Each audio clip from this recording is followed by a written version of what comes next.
Welcome back to Bourbon Barrel Talk. I'm your host, Scott Minton. Today, our co-host is going to be Matt Jasnoff. Hey. And with us are the proprietors of Old Carter Whiskey, Miss Sherri and Mark Carter. How are we doing today? We're doing great. It's nice to be here. So good. Get to show off some of our bourbons and whiskeys. Absolutely. We're super excited. You've brought us a few different pours to try that are coming out of the most recent new batch that you're about to release, or I guess I should say batches that you're about to release. So if you don't mind, tell us how did you get here? Okay, here we go. It's a little bit of a story. So I was born up in Eureka, California, and I built a big house for myself. I was in the building business. He usually starts by talking about his grandmother, so he's telling the short version. Yeah, I'm trying to keep it short. But the house was so big, I ended up turning it into a bed and breakfast inn. And that took off, and I loved it. I hung up my tool belt, and I just started making muffins and carving apple swans for people, and people liked it, and they told friends, and pretty soon I had to build another building across the street to accommodate everybody, and that was the Hotel Carter, and we put a restaurant in there, and that started taking off, and I became the wine buyer and the spirits buyer for my little hotel, and I got carried away with wine. And pretty soon I had this wine list. It was like 4,000 wines on it, 100 pages long. Wine Spectator loved it. Mark Carter gets carried away. Yeah, I get enthusiastic. He's very enthusiastic. And so they gave us a grand award in 1998. So we've had one ever since. And that, after a while, you buy everybody else's wine. What do you think you need to do next? Gotta make your own. That is the answer. So I had a friend that I used to do winemaker dinners with. This guy's name is actually Nils Vengi. Nils was the first guy ever to get 100 points from Robert Parker for the 85 Groth Reserve. And I got to be really good buddies with this guy. And we would do winemaker dinners every year. And every year I'd ask him, "Hey, Nils, will you make some wine for me?" Well, it took a long time, but 10 years later, Nils finally said, "Okay, I'll make some wine for me. Will you shut up?" Basically. So, I found a nice little vineyard. We started making wine, and that takes off. Wine Spectator gives us a nice little 90-point rating for our first wine, and it was a tough vintage. 98 was a really tough vintage. So we got the grand award in 98. We made our first wine in 98. And by 2002, we had actually made our first 100-point wine that Robert Parker gave us our first 100 on. We didn't know at the time it was 100 points. It took like 10 years before it came around to be really, really good. On his retrospect, he said it was one of the most youthful wines he'd ever tasted, and it was going to last another 50 years. So we're making wine, and we're doing good. So we buy a winery next. And so I'm trying to make enough money to pay the mortgage payment. I always had this little problem starting out. And so I get all my friends. I ask them, "Hey, you want me to make you some wine?" And eventually I find only one person that really wants to make wine. And they end up being in Kentucky here. And so they have a little inn, almost the same size as mine. They've got about 40 rooms, a little tavern and everything. So, and I knew the people that had it for about 35 years because I was on an innkeeping board, and there was Chuck and Helen Dedman. And so they had a son that took over the business, and he's the one that wanted to make the wine. So I said, we could do that. One day we're at an innkeeping meeting, Sherri, me, and Dixon, and we ended up saying, well, we could do that, make you a wine. But you know what? Your dad told me a story a long time ago. You guys used to make bourbon, and I think we should bring your brand back. And that's when Dixon said, we could do that? And I said, yeah, we can do anything we set our minds to. I said, Sherri's a hell of an artist. She can do all the labels. And I said, I got a guy at the winery that can do compliance. Mm-hmm. So, and I got a little bit of money right now again. So let's go buy some barrels and let's go make bourbon. And that's how Kentucky Owl got restarted.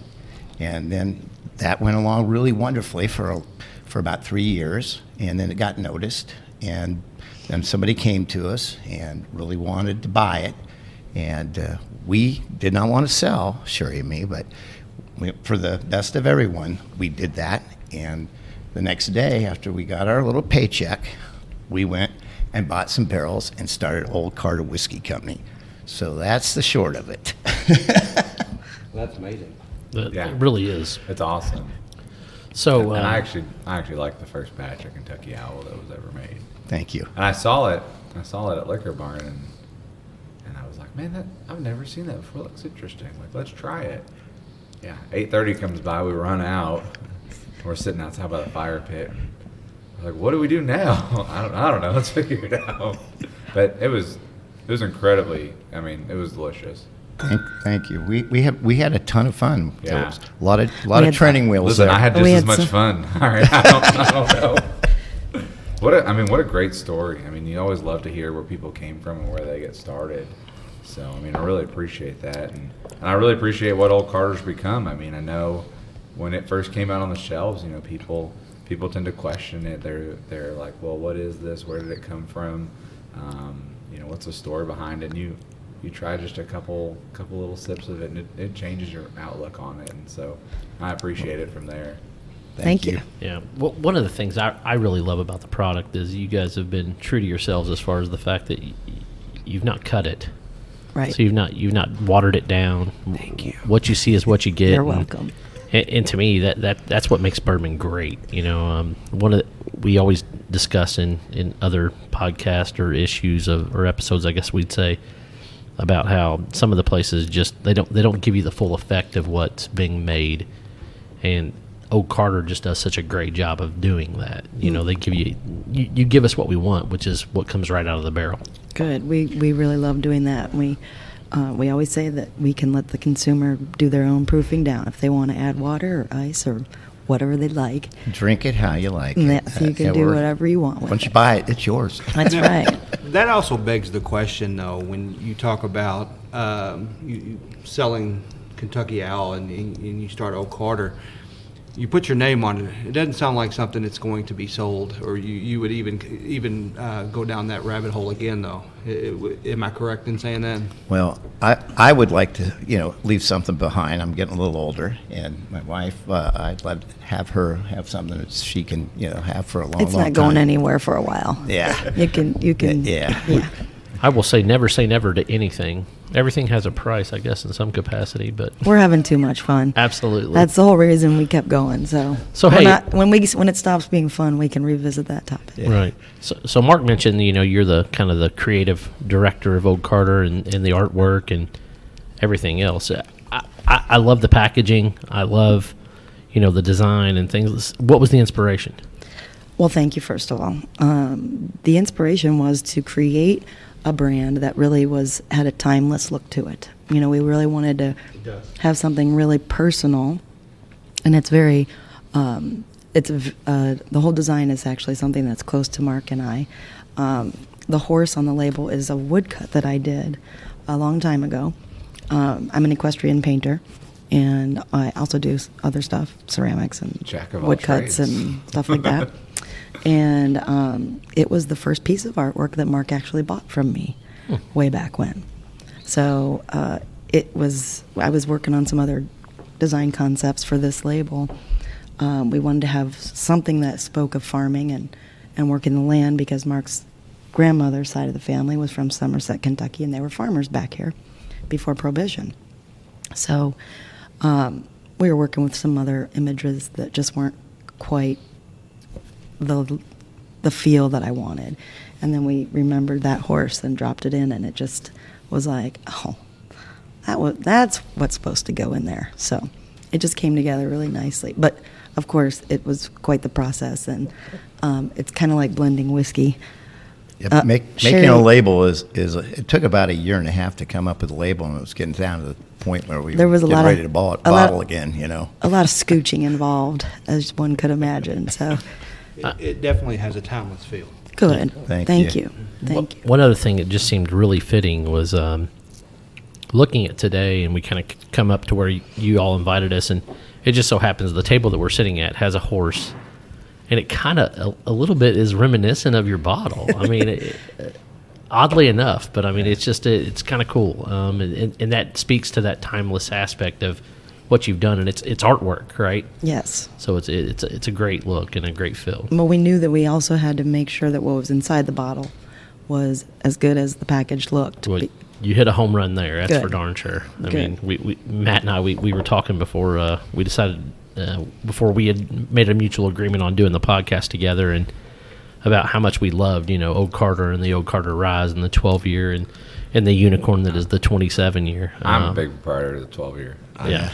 It's good. It's tasty, and I appreciate that I can still find it. Right. Good. So one of the The questions 27. I kind of had to kind of go along with this is when you think about bourbon, you think of everything from a $9 pour or a $9 bottle all the way up to hundreds and hundreds of dollars, and I felt like you all picked a price point that was kind of very specific in some aspect.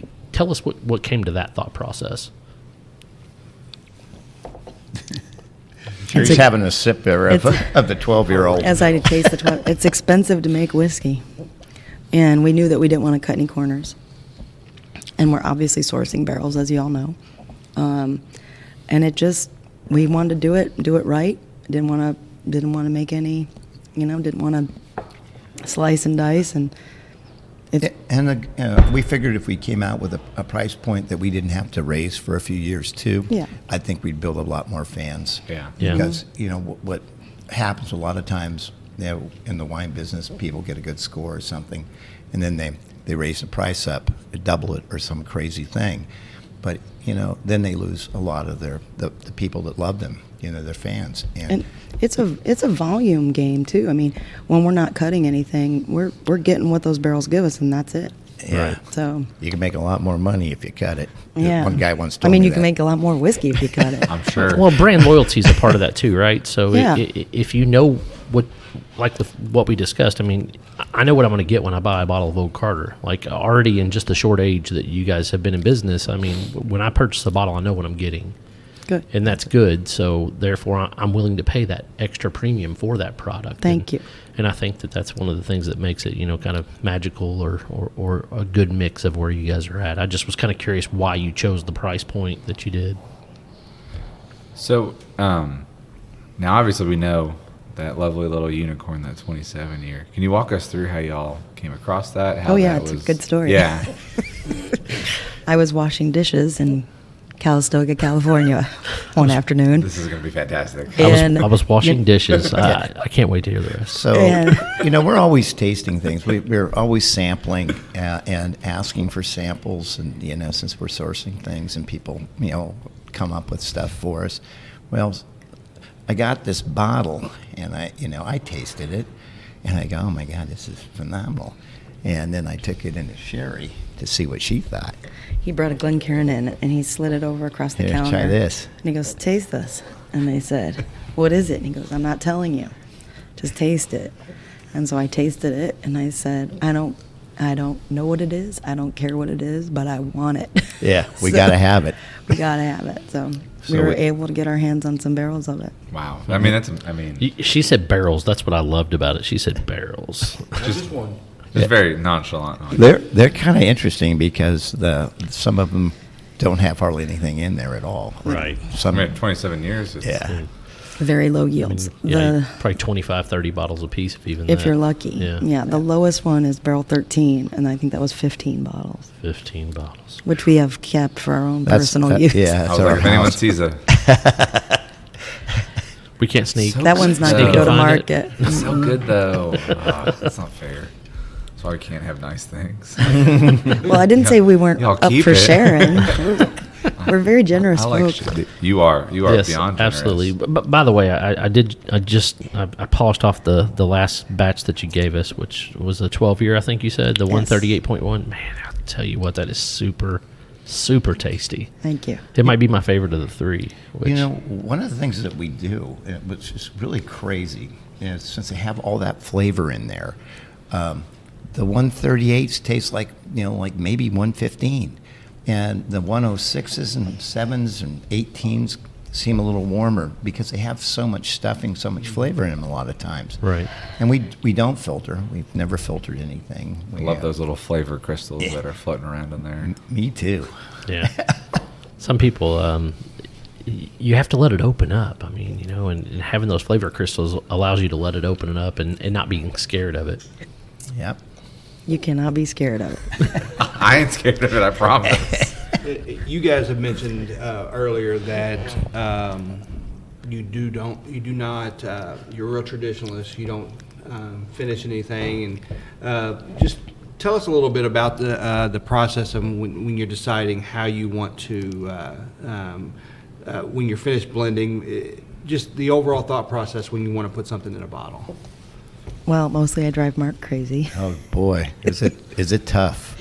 I got good shoulders, because I'll taste something, I say, oh my God, that's really good. That's raising the hair on my arm or back of my head. That's a prerequisite. And you have to get chill bumps. That's when you hit the right notes. Yes. And you say, oh, that's good, and then Sherri will say, yeah, that's really good. And then she'll go to sleep and wake up in the middle of the night saying, maybe I should try this blend. So we'll have another 5 or 6 blends before we. If you're lucky. Yeah, if we're lucky. So we'll have. She gets out of the room with a drill. All right, guys, let's go. Yep, I do. So yes, I have been known to It's painstaking do late a little night bit. blending sessions, and That's he'll wake awesome. up. What are you doing? And Here, she'll bring it taste to this." me. She'll bring it to me and You she'll gotta say, taste this. taste this. It's Middle of the night. 3:30 in the morning. At Exactly. 4 a.m., he goes, "What in the heck are you doing?" I'm sleeping, lady. Leave me I know. alone. And then the famous part of that Would you one like a was, spit cup? yeah, I go, "Do you want a spit cup?" It's like, "Yeah, bring me a spit cup." Wow, what a night. That's the epitome of a nightcap right there. Yeah, a little Old Carter special blend in the middle of the night. So one of the other things that kind of fascinates me is that the people that blend whiskey, and you guys do a phenomenal job with it, is they seem to be wine people. Like they came from the wine business to begin with. Is there a reason behind that? Is it because of the wine making, or why is that such a consistency? Well, we blend the wines, even though it may be this exact Cabernet from the same vineyard again. It's crazy. Picked on the same day, but going into different barrels. Now, our barrels are a little different. They may be different cooperage from different forests in France, but they all are different again. And that's kind of the way all the barrels are, with even if it's the same distillate. You taste each barrel, and, it's the wood itself a lot of times. It can be different in the rick house and everything. So it's I think learning to taste everything before you blend, and that's kind of what we do. We go through, we taste everything, and then we say, "Oh God, I love this. I think this." And the more things you taste, you say, "I think these two will go together really well." And so it takes a lot. It takes a lot of practice, and that means a lot of drinking. Twist my arm for that one. So in your whole blending kind of profile that you have for some of these batches, have the two of you come across a barrel yet that you're just like, yep, this one, put this one to the left right here. We're gonna keep that one for later and make it a single barrel? Because I know that even when you blend all those barrels, some small batches, very small batches, and so forth, there's always that one you're like, yeah, this one's dibs. Yeah, we have. Yeah. We've definitely we start out. When we want to do a blend, we pull a ton of samples, and we'll taste through 50 or 60 whiskeys, and start narrowing it down and moving them around and seeing how they play. But yes, there are those barrels that we've kind of set There's always aside that a little one bit. you're like, yeah. Yes, And then it we is. did our Kentucky Straight. We did a single barrel project, so This year. we've got some of those out in the market. Yeah. Do you feel like you find yourself, when you're sourcing, to pick a barrel out of a particular part of a rick house or a warehouse, like upper levels, lower levels, or are you guys kind of all over the We're place? just- equal opportunists. I think it sounds really crazy, but I think all over the rick house is good. The more different flavors we have to play with, the more we can maybe make It's like something having a interesting. lot of spices in your spice rack, right? Absolutely. Right. When you're cooking. Right. We like to have and- options. And they all present some unique flavor profiles. Absolutely, it's really weird. Like we we went on a barrel pick, and it was literally we had 3 or 4 different barrels, and they were just all over the rick house. And but we had two of the barrels that were like literally like 5 barrels apart, same Yep. floor, same everything, same warehouse, and just still the flavor difference between that, and they were Absolutely. literally barreled the same day. Yep. Same.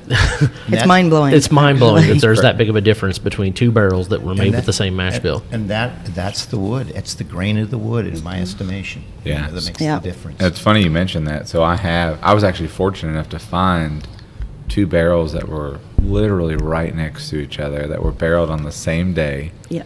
the same recipe, same floor in the rick house.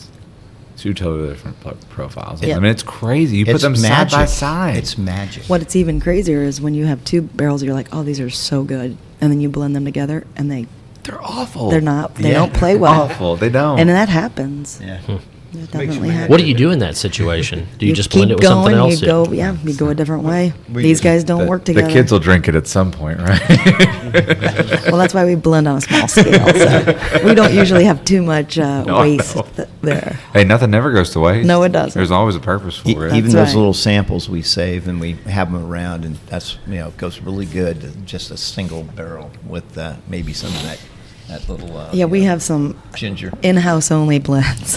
In-house That's only for blends. sure. Well, that's funny you mentioned that too, because we did a barrel pick and we picked all 3 barrels, and they were all kind of a unique profile to them. I was like, what happens if I put all 3 of them together? It was the worst thing I ever tasted in my life. But it was cool because it was like 140 proof, but it was disgusting. Right. And all 3 of them individually were fantastic. That's I was what so I'm talking mad. about. Yeah. I was like, A, I just wasted this, but B, I didn't really waste it. It'll still get drink. Yeah, you got a mixer, right? Some ginger beer. There you go. I'm sure you can make a whiskey sour or something. So Just a whiskey. that's the way I prefer it. But that doesn't mean that people don't like a mixer here and there. And I guess that's what you could always do with something that didn't turn out quite the way you intended it. Yeah. So, I mean, clearly the Old Carter brand is growing rapidly, and there's more of a demand for it than when it first came out. So, I guess tell us a little bit how you're trying to meet some of that demand for it, because you have a lot of stores that they sell out of it real quick. I mean, that 12-year, I mean, you can't keep some of that on the shelf. People go around store to store just looking for it. The batch 1 when it came out of the bourbon, I mean, same concept. So how have you guys been able to manage And let me that? piggyback real quick before you answer the question. And where all are you all currently distributed? Is it like Kentucky, Ohio, that type of thing? And let us know that piece as well. We did start for the first year and a half to 2 years only in Kentucky, and then we just in about October went to California, since we're there a lot, and also we had a lot of people in the D.C. Area and so we got a distributor in the D.C. Maryland area and California. So those are the And Delaware. three Ugh, no one three cares about regions Delaware. that we're in right now. So I'm from Philadelphia. I lived in D.C. for 15 years, so I appreciate you being in there. I don't know if we can go anywhere for quite a while, because just to supply those 3 areas is going to be really tough for It's a us. lot. There's a liquor store every block in D.C. Yeah. Hey, I saw that you had some distribution in California recently as far as the number of batches that you released. I was reading up on some of the stuff that you all done recently. So, but go back to Matt's question. So, in answer to your question, which is a good question, and we ask ourselves that actual question a lot, because how do you how do you maintain the integrity that you set up and grow the brand, in a way that will make people happy? And we have just completed these 3 blends, which we bumped up our production to the huge amount of. I'm also handwriting all these labels, so part of me wants to continue to get bigger. Don't ever stop doing that. And but part of me is ready to get. I'm actually recruiting anyone with good penmanship who wants to help me, because She's not calling my 16-year-old daughter. That's all I'm saying. I mean, sure. I know someone who writes a little calligraphy. It would look pretty cool. Yeah. So I guess that's So- the problem when you make something that's good, right? Right. So, we did increase a little bit on these barrels, but our numbers are still kind of around the 2,000 mark for bottle counts. And we're just hoping people can be patient, and we're trying to do a few more batches. Instead of making the batches so much bigger, we're trying to put out some more. We really like working with about 10 barrels at Yeah. this point, and Sure. we feel very competent about that. Yeah.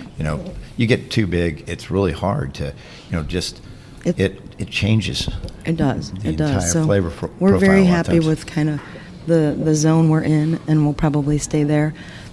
We didn't talk about this yet, but these 2 batches of bourbon will be released together. So this is the first Yeah. time we're going to actually have 2 bourbons that hit the market at the same time, which I think is very fun for the consumer to be able to taste those side by side. And so that's another, that's one way that we're trying to bring a little more to market. So let's- that is a good transition. So do you want to tell us a little bit about what treats you have brought for us today? Sure.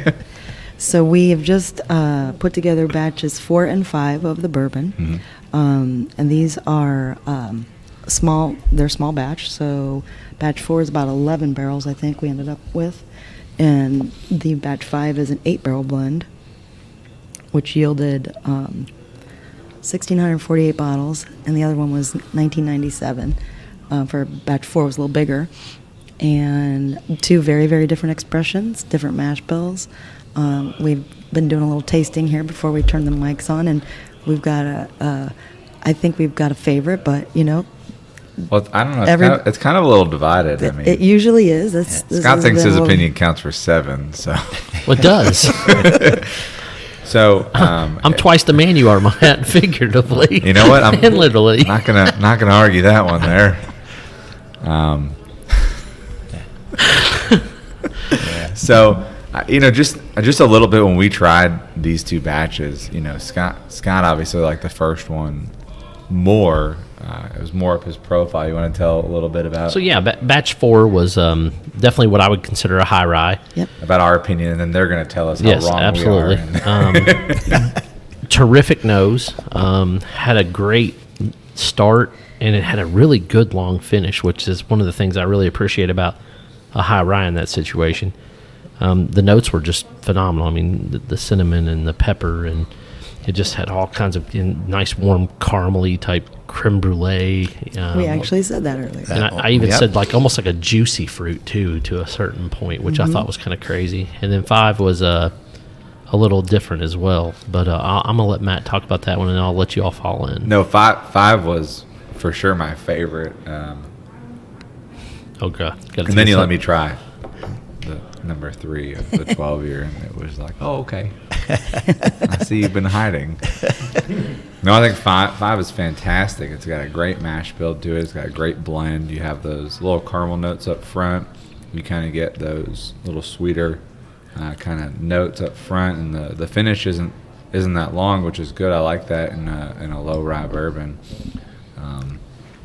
But definitely, I mean, for 115 proof, it drinks like water. I mean, Good. We do strive I for mean, balance. just Yeah, give me about- one of those little bendy straws and stick it in there. And So tell us where you all fall in as far as 4 and 5. What did you all get out of it, and then we'll talk about I bottle wanna number guess 3. real quick. I'm gonna say that year 4 was your baby and 5 was your baby. They're- The other way around. On these, they were really both ours. I mean, on the rise, we usually have a dueling rise, but I like these both really equally for different reasons. I do too. I like the high rye mash bill because it's kind of bright, but it's still rich, and it's got such aromatics. Like, I let this sit in the glass overnight, and I smelled it the next morning, and it was like, It's like perfume. I go, this is the most aromatic, It's so aromatic. bourbon I've ever smelled, and I usually don't get those notes. Right. And so I kind of fell in love with it, and then that's what Sherry usually Well, there gets. is a backstory too on the. There is a backstory too on the batch 5. We were not planning on doing two of these batches. We're going to do one, and we knew that we wanted to do the high rye for the spring Yeah. expression. Sure. And then we had just also got samples from these barrels that ended up becoming batch 5. And when we sat down and tried them together, they were just so good and so ready to go that we looked at each other and said, I Man, guess we're going to do two bourbons this spring instead of one. Sometimes that's how it works. It really does. You're just surprised. You taste it and you go, oh my God. We called it Bourbon Surprise. Yeah. We did. And we're going to start naming these little bourbons. Yeah, we and got stuff. our names for them. Ghost Pepper Brownie is the other one. Ghost Pepper Brownie. Whoa, wait, hold on. Which one is Number 4 is Ghost Pepper Brownie. No, Yeah. no, that would be the American whiskey. No, the that's American whiskey? that's the Number last 5. one we tried, The right? two, Yeah. So, the last one, though, yeah, because it's got some heat for sure, that 138, Right. man. That's fantastic. That was a friend of ours yesterday mentioned that. So I thought that was pretty cute. Ghost Pepper. So, what I would what think- was batch 1 called then? So batch 1 of what? Of the bourbon. You mean batch 4? No, No. you said you've Oh, named batch- them all, right? What Well, did- not that- yet. we didn't- Oh, okay. We're going to have to come up with these names. So we Okay, I didn't thought get- you already came. Sorry. I feel like batch 1 is so long ago too. I'd have to revisit it, All right, you so know, and freshen the, my memory. So on the spot, then, what are you gonna call 4? Oh, what did we call 4? 4 was the Meadow. The Yeah, Meadow. Spring Meadow, yeah. No, I don't know. Irish Spring Meadow. I don't know about Irish Spring. That's a little too kidding. too bright. But I would say stylistically, you know, they both have a lot of layers, which is Yeah. what we always go for. And so I just love the florality and the bright notes in that 4. But then that 5 was like we said, we were like, oh my gosh, like we weren't even looking at those samples. It was crazy. And then we put them together and we were like, oh, This is something special. it's deep. Right. It's like there's a And it's lot going unique. on in there. And that the color, that was the first thing I said when you pulled that out. I was like, man, that color, yes, please. Yep. Yep. Yeah. Au naturel. Yeah, the color on 4, too, is great. Thank you. There's a clear controversy here in case you guys can't tell. We do like them both, so we definitely need the record to stand that But- we both blended And- these and So we like, both love them. Let's just call that what that is. Everyone's got a favorite child. They do. Yeah. And, you know, you guys, And, you know, both of it's you not have always- your favorite child already now. Not yet. And but- those children can change. You may like one day, and Dude, then they the next. definitely do change. I've got a 13 and a 16-year-old, and I can tell you right now, they change daily on which one I like the best. And that's the way bourbon is. I think so. The beauty of that is we just have to keep tasting, right? Yeah. Absolutely. Twist my arm for that one. Please again, thank you. Pour more. Do you guys want some more here? I mean, I'd like to have a little bit more of the 138. More five, I will say, please. I'm not. Toby, go over there and grab us a nip of that, man. Garcon. Garçon means boy. So as you guys, you know, you talk about, you know, starting in the vineyard business and moving into bourbon. What made you decide to make that transition? Was it just the meeting the guy in Kentucky and kind of going that route, or was it just you've always had a deep love for bourbon? Or You know, actually, Sherry got me back into bourbon. You know, I got you into bourbon, not back into Well, bourbon. I'm going to say back because it's in my DNA. Well, that's true. You know, being from Kentucky, my grandmother and everything. So, you know, she started doing Maker's Mark, you know, Manhattans for me A long time ago. a long time ago. And so then that went to Booker's, you know, Manhattans, which, you know, beefed it up to barrel proof, where, you know, I said, this is really good stuff. You know, I like this barrel proof idea. And so, Yeah. I like this where my drink actually affects me. we agree. We agree wholeheartedly. We are a barrel proof family. yeah.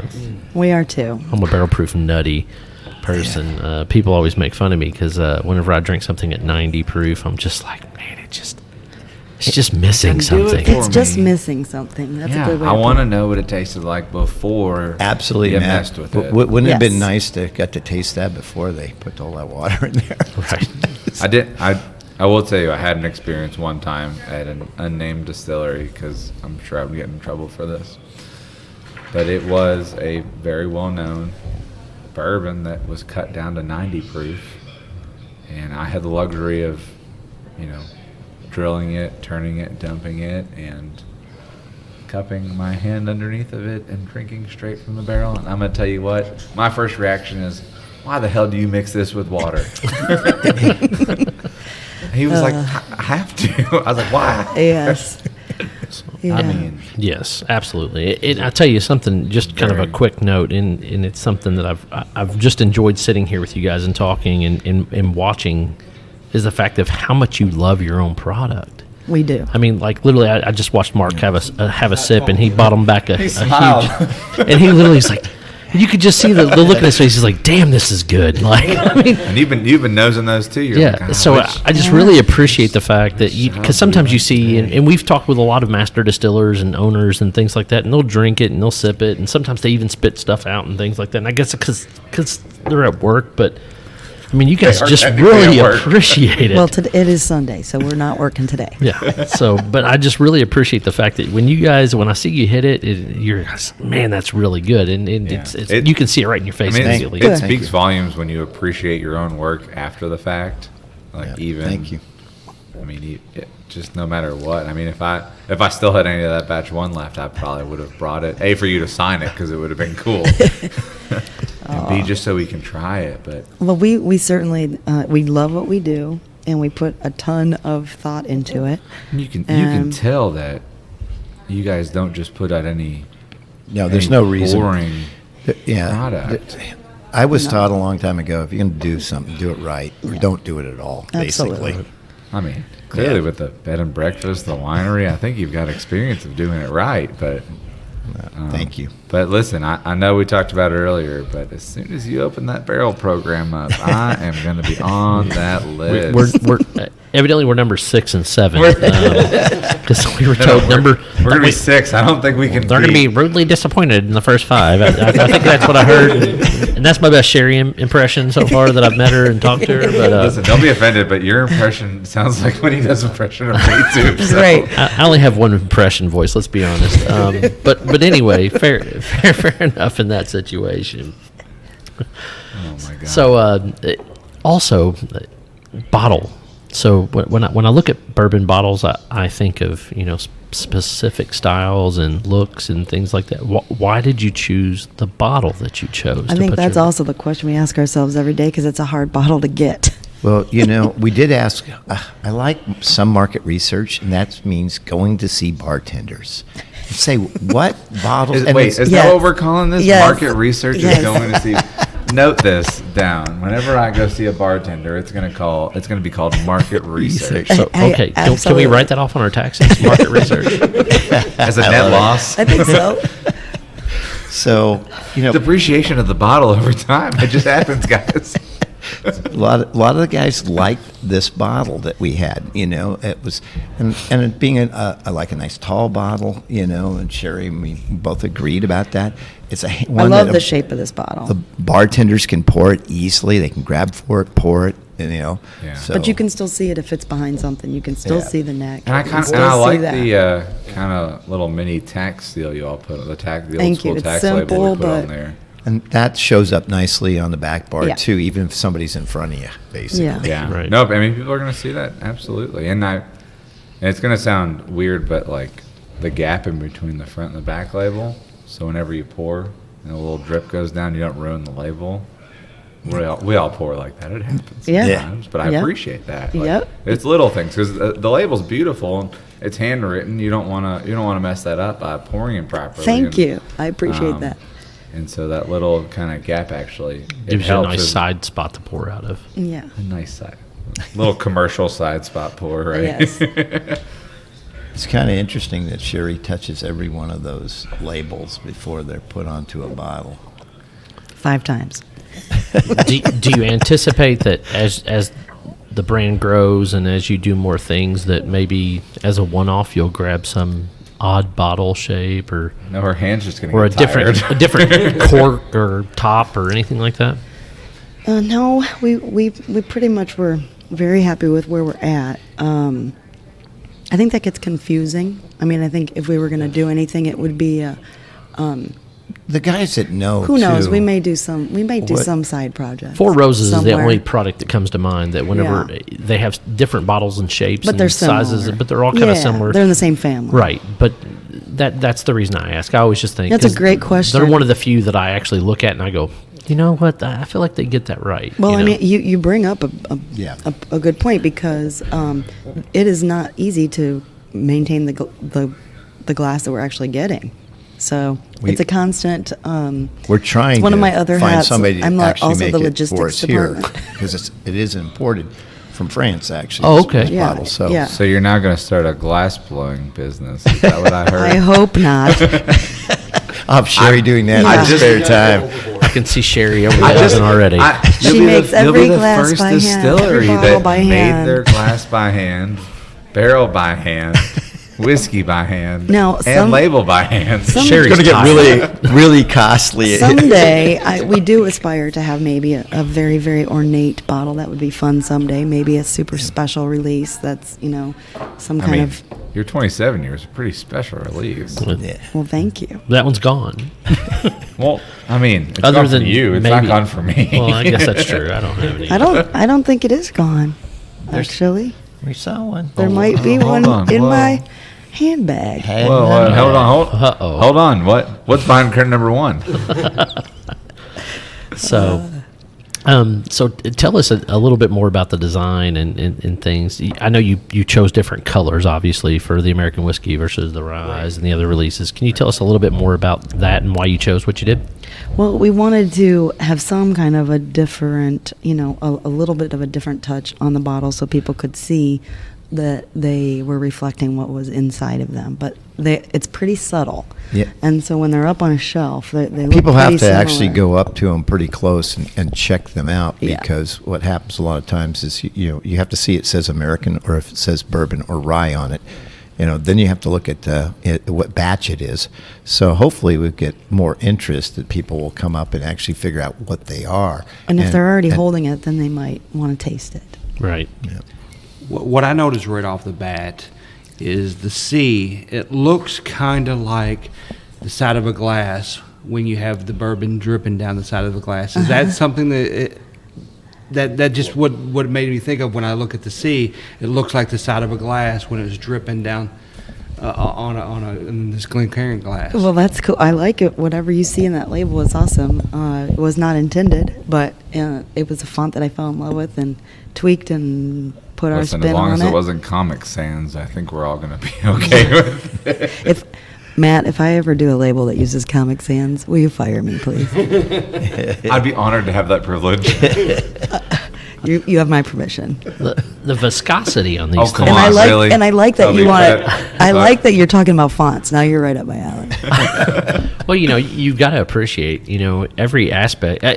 To me, it's a work of art. It really is. I mean, I was not being facetious or, anything else about that. Like, I love your bottle. I love Thank the you. design. Thank you very much. and- Go Go ahead. On a side note, what about the color of the ink that you write in? Because someone's going to be like, oh yeah, a red ink Old Carter. That's going to be super unique someday. No, well, I've only used black so far. We're keeping it One of real those 4-color traditional. pens that we used in class. I think I went through 15 Sharpies on this last run here. Fine tip Sharpies. Those are Yes. the best. I actually have boxes of You should those. get I a will- silver one just to throw us all for a loop. I one will day. say It's gotta be this. red or green. It's got to be red because they banned it from all teachers from using it. So, So I will say this: there are a few bottles out there I'm listening. in this run okay. that when I do a label and it's illegible, you can't read, Yeah. the information that you need to be able to read. I destroy the label, so those never make it out. But on this time around, I had a couple labels where I transposed some numbers by accident in not the ABV or the proof, but in the numbering of the labels. Yeah. So there are maybe 3 or 4 out there that have a little, and I was like, you know what? I'm letting them go. I'm gonna go find them and I'll see you all later. So I kept notes on them too. So Did because you- if did- they come up on social, it'll be interesting. So we're not going to find out what they were. It doesn't sound like, but it sounds like maybe bet she you're- transposed either the Listen, 1997 or she transposed the actual There's a couple of different- numbers Listen, in there in the situation. It's gonna be my goal to get one of those and put that on my bottle. You have to get both of them, though. I mean, otherwise it's One of those just 3 of the same batch, right? There's probably 3 in each batch. Oh, well, now I'm So gonna get one of each. There you see. go. Yeah. And we don't know. So, That is the one I'll thing be that back. happened. Sherry was drinking when she was labeling the bottles, evidently. Unfortunately, I was not. She was in the 138 batch over here. She's like, I always have a little next to me. for the, forget you it. know. Who cares? Little 227, 226. It'll work. 270, whatever. Whatever. I think the last 2 rye batches, I was like, we were under pressure to get those done really fast, They and were kind of smaller batches too. They for us. were. Like- Mark, you just need to learn how to 942. write. No, I don't want to. I'm good. Yeah. I got fired immediately because my handwriting wasn't any good. So Well, it's you good. have to be able to read it. They like it when you know.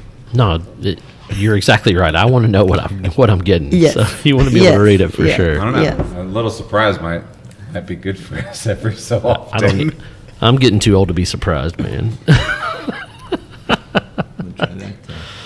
So, Yeah, we can't. So, did you guys want to talk about did we talk about the American whiskey? I can't remember. So the American whiskey y'all do, the 12-year-old, right? That's one of my favorites that you Yeah. all put out recently. And Thank you. And there were a couple of times where I actually had trouble finding that in some stores. And so our dearest friends over at Evergreen actually put some bottles aside for me. I had Eric put a couple aside. Little shout for out me. for Evergreen. Little shout out there for Eric. Thank you, Eric. I'm at the, Thanks, I'm at the, Eric. I'm at to charge them an advertising bill now. Thanks, Buzz. So they, he put some aside for me in the back. That's and, awesome. Yeah, it's, man, They're was good that- folks over there. They're great folks over we there. Yeah. we love the flavor of the American whiskey, and again, it was another product that we somebody we had samples and we tasted it and we fell in love with it, but we said, well, I don't know, it's a new category in some ways that a lot of people, don't know it. Thank goodness it was old, and we put a 12 year on it, so Yeah. people would gravitate to it. This Um, batch is actually a little older. Yeah, this is probably 15. Most of it's 15, but there is some 12 in there, so we put a 12 in You there gotta put again. you gotta put You got to 12 put on the there. you got to Yep. put the baby in the batch Yep, in the, that's on right. the label. So It's not like rum where you can add a drop of 45-year-old rum and call it 45-year-old. Yeah, so it's Well, that's what it's makes 12 bourbon also, special, yeah. right? I mean, the fact that you have to name it because there was a bottle that came out recently, and I don't remember what it was, but I think they accidentally put a 9-year, 9-month in there, and they had to do it, but the rest of it was 12 years. It wasn't an accident. Oh.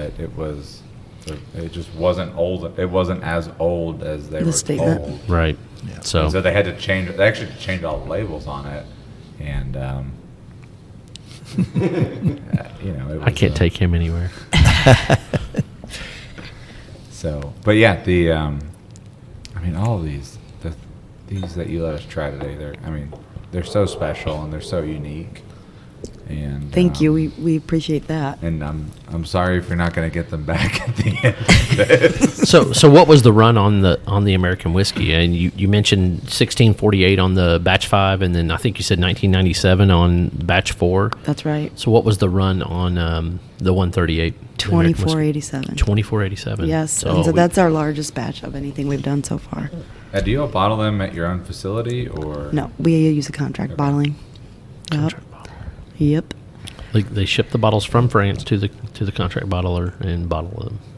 That is Yep. a process. Yes, it is. And then they It's dip like them in giving wax birth and put a to tax seal on it and a cool 2,487 sticker. The worst part is you said you're the only person that writes on these bottles. So let 2416 and I mean the literally About- 6,000 come on, bottles you Six- were writing. almost 6,500. Yes. Yeah. That's an insane number of bottles to write on. Does your hand hurt, Miss Sherri? Yes. All right. So what do you do while you write on these bottles? What do I do? What's like the background? Right. So I have to have music on. Right. And Mark cannot talk about numbers when he comes into I the usually room. leave the room or the building, I have to kind of kick him out when and then I do go it. drive around and say hello. And to does people. market research all day. I want to hang out with Mark when he does Yeah. market I research. love Exactly. that He, statement. he really gets to he really does capitalize on the fact that And next episode of Bourbon Barrel Talk is market research. yeah, Market research with Mark. I love the ring of it already. We're going to have like a monthly episode of market research with Mark. I like it. We're all over the country with Mark. It's important. We're in agree Tippecanoe, with you. Missouri with Mark. We're doing market research. And I make him stop at a lot of really out of the way places. I'm like, let's go in there. Let's go in there. That was like a great place to research. Yep. Yeah. My He's- wife literally hates me now because everywhere we go out of town, like I have to stop at a liquor store to see if there's some unicorn in there that I've not been able to find or see. Yep. And she's like, "Really? Are we really doing this?" And the kids are like, "Oh, Dad," over and over and over. But I bet again. it pays off. Sometimes it does pay off. Yeah, You know, yeah. sometimes, gotta especially kiss- when I'm a little bit further south and a little bit further west, we usually have a little good luck. Yeah. That's fun. cool. There was one time where we were at some random well, some random place in South Carolina. Thanks, Toby. And we walk into the store, and the guy was, he was actually getting ready to sell his liquor store and kind of close up shop and do it. And he had these 2 bottles that were sitting on the shelf, and they still had the tax seals on it. And I regret not getting both of them. But it was a Michter's bottle that was from 1910 that was still distilled out of Pennsylvania. Wow. And there was maybe 2 ounces of bourbon left in there because it all evaporated after over 100 years. Yeah. And he was like, "You can just have it." I was like, "What?" He's like, "Yeah, I don't want that shit in my store." And I was like, "Oh, okay. What else do you have back there?" Yeah. There were boxes of old 1940s, 50s, 60s wild turkey decanters that were back there. There were old President decanters that were back there, and it was like a kid in a candy shop. Well, had this had not been like 8-9 years ago, I would have loaded up, but I didn't know what I was looking at. I was like, "Man, these look cool," like whatever. And we found one that was an Auburn Tiger decanter, and my buddy was an Auburn fan at the time, so he bought it. And it was actually made from Willet, which I thought was super unique because I didn't think that Willet made their own stuff at that point in time. But it was the coolest thing I'd ever seen. And now, 9 years later, I'm like, what was I thinking? What did I do? I could have had the coolest collection I could have had the coolest collection ever. And so I feel like those iconic bottles are something that you're going to see in stores. And I feel like that if you see one of these old Carter bottles in a store 50, 60 years from now, you're going to be like, "I regret not buying that because that's a cool bottle and it's delicious." I really do. I mean, the label's cool. The font is cool, not Comic Sans. I appreciate that. And, it's something to be said. It's something to be said to have that kind of impact. I love that you're thinking Yeah. 50 and 60 years down the road. I'm just trying to get through next week. We'll give you a calligraphy class. It'll be okay, I promise. Bourbon's is an old drink. I mean, we did a It is exciting. Yeah, I mean, isn't think it? about the scotches that are out there, right? The long time ago, scotches were the thing. Yeah. The thing to do. And now they're everywhere. If you find a 30, 40, 50-year-old scotch, you're like, "Yes, please. Money. Here's my credit card. I will pay this later." Yeah, we like old Dusties too at our own little bar. Okay, so do you have a favorite old Dusty? I've got some. We've got about 3 of them downstairs. But what's your yep. I know what Sherry's one was probably. Go ahead, honey. Well, was it the Stitzelweller or the Or Club the Bourbon? Harper.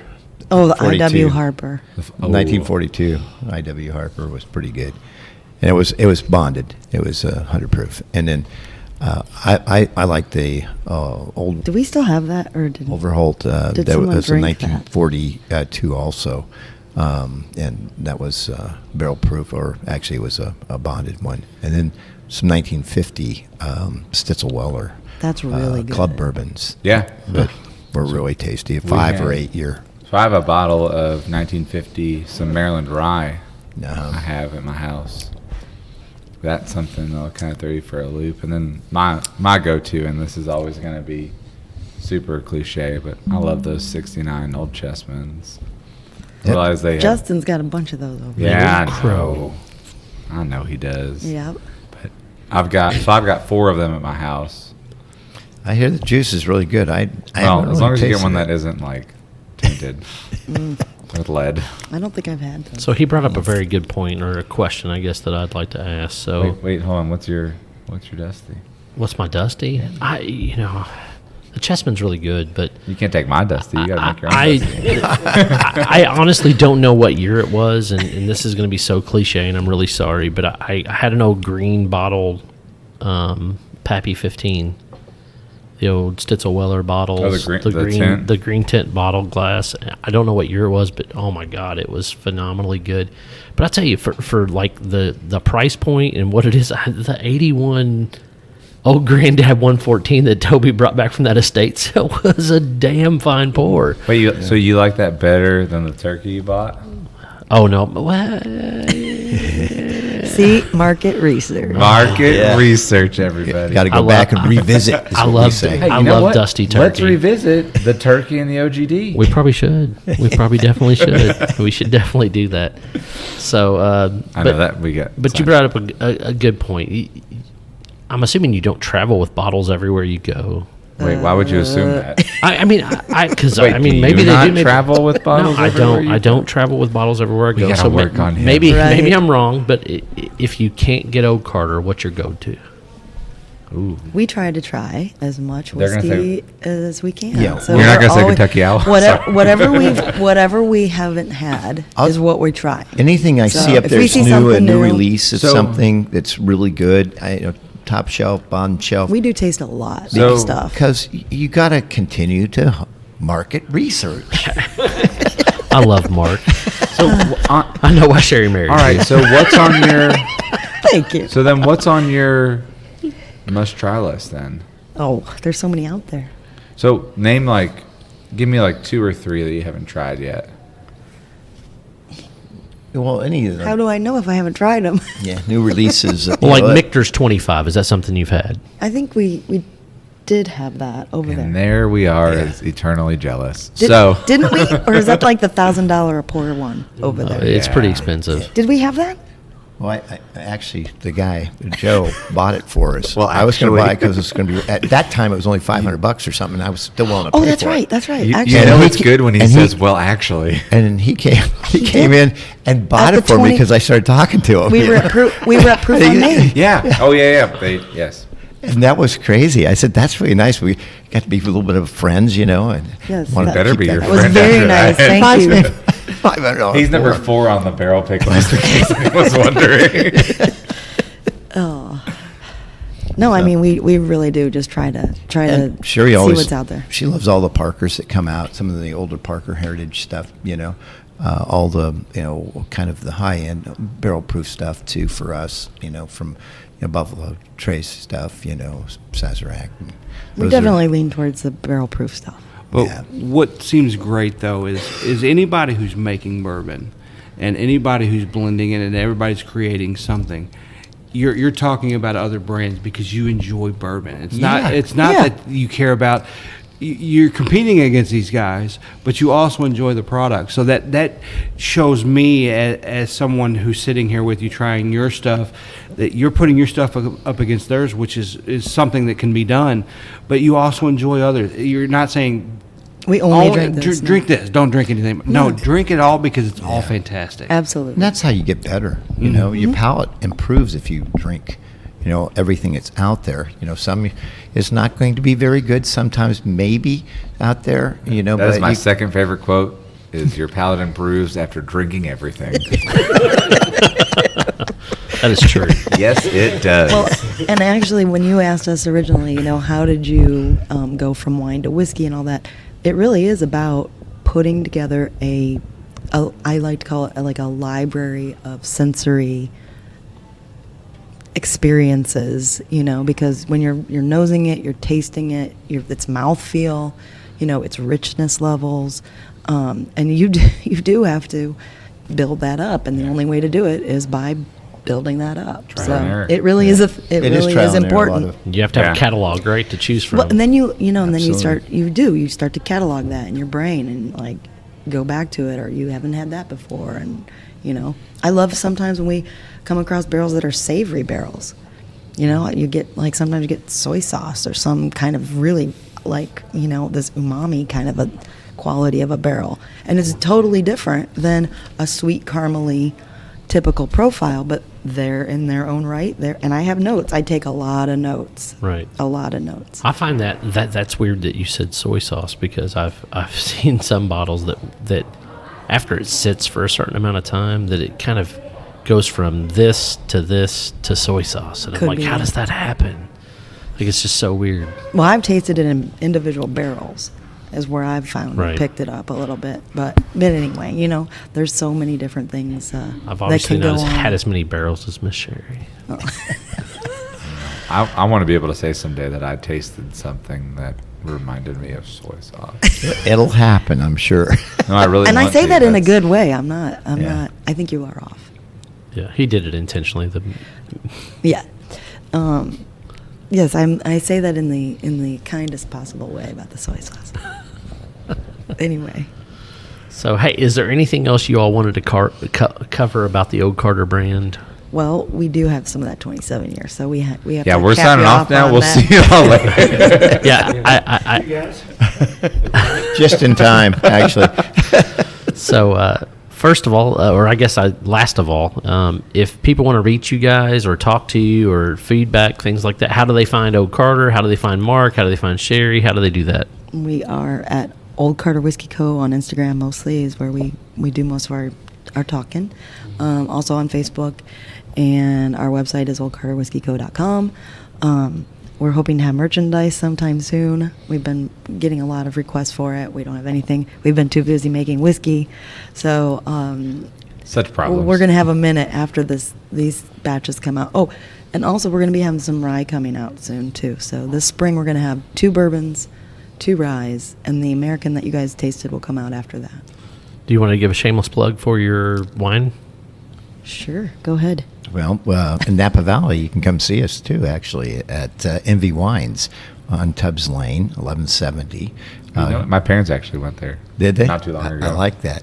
They were in Napa Valley like 2 or 3 months ago. They actually went there. Very cool. Carter Cellars is one of our other brands. That's the one I started with. And then also Ancillary, which is the Pinot Noir and Chardonnay brand. They're all very small, too. Everything that we do is under 3,000 cases for each one of those brands. Wow. So just, try to make great product is what we're always trying to do.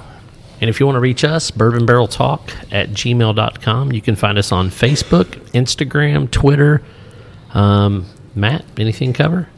Thank you guys for your time. We appreciate it. And the sooner that you're done talking, the sooner I can try that 27 again. So, Hey, the pleasure was all ours, really, being here. Thank you. Thank you guys so guys. much for coming on.